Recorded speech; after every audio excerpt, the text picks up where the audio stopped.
তুমি কি অযোগ্য লিস্টে আছো? দাঁড়াও, তুমি কি অযোগ্য লিস্টে আছো? তুমি যোগ্য না অযোগ্য লিস্টে? তো যোগ্যদেরটা তো বলে দেওয়া হয়েছে, আবার কি? We have said everything.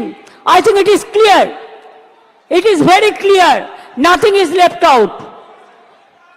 বলে দিয়েছি যারা যোগ্য তারা পাবেন, চিন্তা করার কোনো কারণ নেই।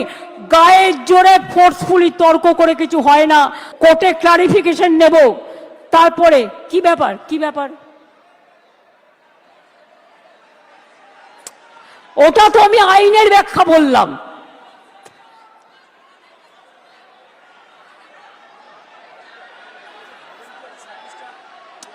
আরে ভলেন্টারিলি বলছি না, শুনুন, আমি কোর্টের ভাষা বলছি।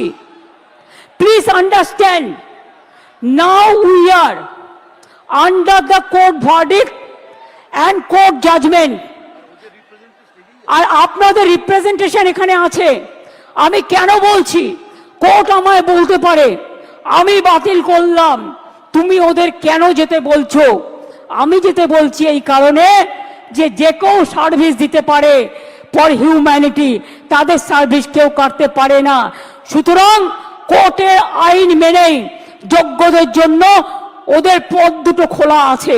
তো why you are asking me, don't repeat this question না, এটা আপনার মাইনাস হতে পারে।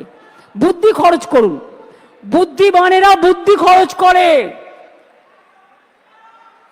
বুদ্ধি খরচ করে কাজ করুন। আর যোগ্য আর অযোগ্যদের লিস্টটা আমরা সুপ্রিম কোর্টের কাছে চাইব, ঠিক আছে? তারপরে আমরা ডিসিশন নেব। প্লিজ, আপনার চাকরি গেলে যেমন ক্ষতি, অন্যের চাকরিও যদি বিনা কারণে যায় যারা যোগ্য, সেটাও কিন্তু তাদের ক্ষতি। এটা মাথায় রাখবেন। এটাই লাস্ট ওয়ার্ড, এটাই এ, এটাই বি, এটাই সি, এটাই ডি, এটাই এ, এটাই এ টু জেড। এই ভরসাটুকু রাখুন। আশা করি ভালো থাকবেন, সুস্থ থাকবেন, কাজ চালিয়ে যান। অনেক অনেক